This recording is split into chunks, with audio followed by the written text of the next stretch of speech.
the bounce back really started in the 5th, 6th, 7th inning of the game 2 that night.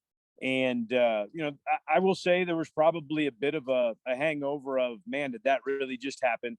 And we started slow out of the gates and made a little bit, hurt ourselves a bit against Christian. But then the kids fought back and they played hard. And, truth be told, I made a coaching gaffe that, I feel put us in a bad position down the stretch against Christian, and told the group afterwards, you kept playing. I made a mistake. We're all going to make mistakes. Learn from it. We'll come back and we'll be better tomorrow. So, batting practice for us doesn't really serve as a time to get loose. It serves as a time to get better. And batting practice on Sunday morning was very good. And we got after it. There was a high level of energy. There was a high level of attention to detail. And I think the execution showed out, as you play, obviously, a team that's pretty good. And there's only been one team to beat Metro this year. So I think it definitely plays a big role in our confidence going into this next weekend, after definitely on Saturday not getting the results we needed, and then being able to come back on and play a really good 9-inning ball game on Sunday really is going to boost the morale for this weekend. It's definitely been the free 90s have been really our biggest downfall on the pitching staff, but I feel like we're getting better each weekend. So being home this weekend should really, really help.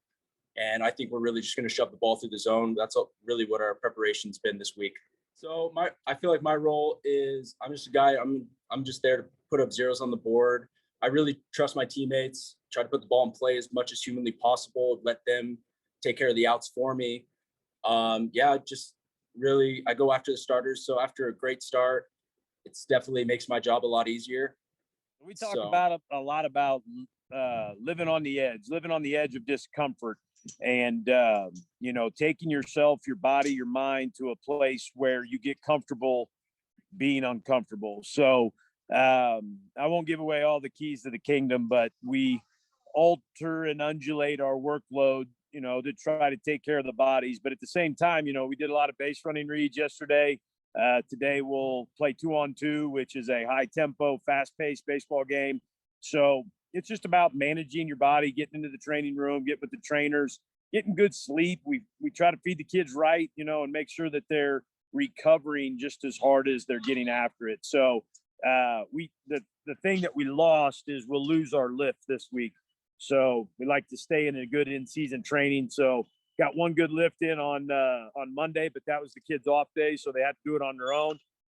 We bet they all did it on their own. And now we're back to 2 good days of practice, and we'll get ready to play Adams on Thursday. Yeah, it was definitely a good confidence, and I'm really looking forward to this series against Adams. Yeah, of course, in the RMAC, it is baseball.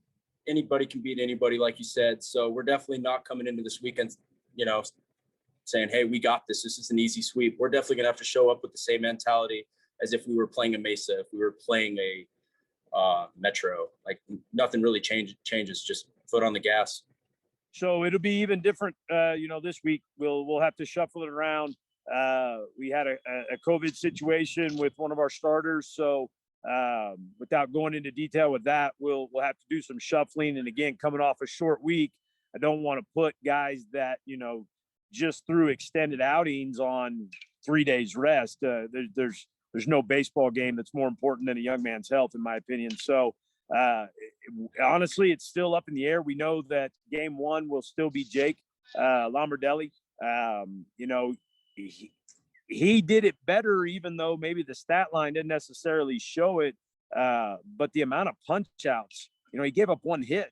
The freebies are still there, and we're working through the mental side and, how to tie in the physical preparation so that he feels that confidence that when it starts to go awry, he can press pause, get himself back in a right frame of mind and go from there. And, honestly, we're doing that with each and every guy on an individual basis. So the whole club is in that position. We're going to make mistakes. We're not perfect. Like I said about the coaching staff too, we're going to make mistakes, but how we respond to them and how we continue to grow through this process, because we're halfway through. So, let's start doing it better on the second half based off of the experiences that we had in the first half.